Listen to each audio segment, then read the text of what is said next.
민족대표 의암 손병희의 도전과 생애 5번째 순서 동학혁명.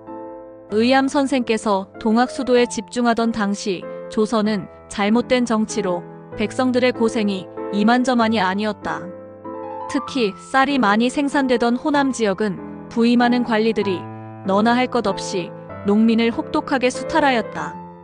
그중 고부 군수 조병갑은 정말 악독했는데 농사에 쓰는 물을 모으는 보위에 강제로 또 보를 짓게 한 후 농민들을 대상으로 물값을 받아낸 것은 물론 자신의 모친상, 부친 공덕비 건립, 온갖 죄 씌우기 등으로 수만 양을 강탈했다. 뿐만 아니라 어려움을 호소하는 농민 대표를 곤장을 쳐 죽이고 대표의 아들마저 매로 쫓아내니 그 아들이 바로 전봉준이다. 농민들은 더 이상 물러설 곳이 없게 되었고 순박한 이들의 마음에서조차 분노는 불처럼 일어났다. 마침내 1894년 1월 동학접주 전봉준이 동학조직을 중심으로 농민들을 이끌고 고부관할을 습격하여 조병갑을 쫓아냈다. 이어 동학군은 3월 전봉준을 총대장으로 정읍백산에서 호남 동학조직을 중심으로 정식 기포했고 호남 일대 관하로 쳐들어가 부패한 관리들을 벌하고 황토현에서 큰 승리에 이어 전주성까지 함락시켰다. 당시 해월 최시영 선생을 비롯한 동학교단 지도부는 처음에는 동학혁명군 기포에 반대하는 분위기였다. 이는 폭력으로 폭력에 대응하는 것이 적절치 않으며 시기와 여건도 좋지 않다는 판단 등에 따른 것이었다. 그러나 정부의 요청으로 5월에 청나라군이 들어오고 자국민 보호 등을 이유로 일본군마저 들어온 데 이어 동학군과 정부 간 화약이 체결되고 동학군 점령지에 주민자치의 집강소가 운영되는 등 사태가 안정되어 감에도 불구하고 일본군이 6월 청군과 전쟁을 시작하고 우리나라를 침탈하기 위한 장애물 제거 차원에서 동학교인을 마구 죽이기 시작하자 최시영 선생은 9월 의암 선생을 동학군 통령에 임명하고 전국 동학교인에게 일제 걸기를 지시했다. 이에 의암 선생은 수만 명의 대군을 이끌고 앞서 군을 일으킨 전봉준 장군을 10월 논산에서 만나 먼저 해월 선생의 명에 앞서 군을 일으킨 이를 질책한 후 의형제를 맺어 동학군의 단합을 도모하였다. 이어 의암 선생과 전봉준 장군은 동학군을 이끌고 정부 일본 연합군과 치열한 전투를 벌였다. 의암 선생은 이러한 전투 과정에서도 유명한 일화를 남겼는데 충북 영동군 용산에서의 일이다.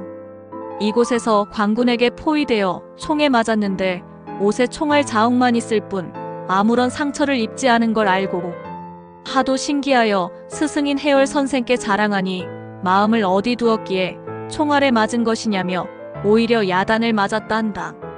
또한 선생이 동학군을 이끌고 충북 청산을 지날 때 부하가 통령의 가족이 근처에 있다며 잠시 만나길 권하자 선생은 동학군 모두 가족의 생사를 모르는데 나만 사사로이 만나겠느냐며 거절하였다 한다.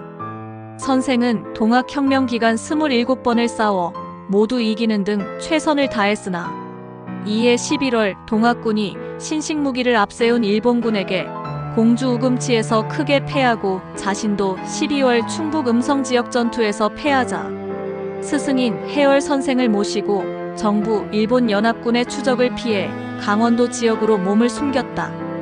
이때 해월 선생은 전봉준 장군에게 사람을 보내 함께 피할 것을 권했으나 전봉준 장군은 이를 사양하였고 12월 전북 순창에서 체포, 이듬해인 1895년 3월 동학군 대두목인 손아중, 김떡명 등과 사형을 당하며 풍운의 삶을 마친다.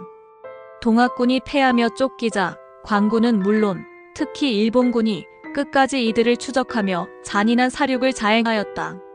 동학군은 일본군에 의해 30에서 40만 명, 최대 60만 명가량 희생됐고 이 중 학살된 숫자만 5만 명이 넘는다 한다. 강원도로 피신하던 의암 선생은 이 과정에서도 여러 일화를 남겼는데 그중 원주 노림점에서의 일이다. 이곳에서 광군의 큰 부대가 검문소를 차려놓고 한쪽에는 병정들이 도박을 하면서 동학군을 찾고 있었다. 도저히 피해갈 수 없다고 판단한 선생은 병정들에게 다가가 어디 소속이며 무엇을 하고 있느냐고 물었다.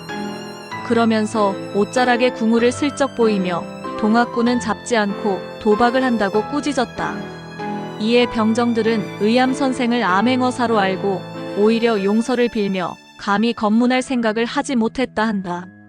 이렇게 강원도로 피신한 선생은 해월 선생을 안전한 곳에 모셔놓고 장사 등을 통해 식량을 마련하는 한편 동학혁명 실패에 굴하지 않고 스승의 지도 아래 동학수도에 더욱 집중하며 후위를 도모했다. 의암 손병의 선생님의 헌신과 뜻을 기리기 위해 구독, 좋아요, 알림, 그리고 공유하기 부탁드립니다.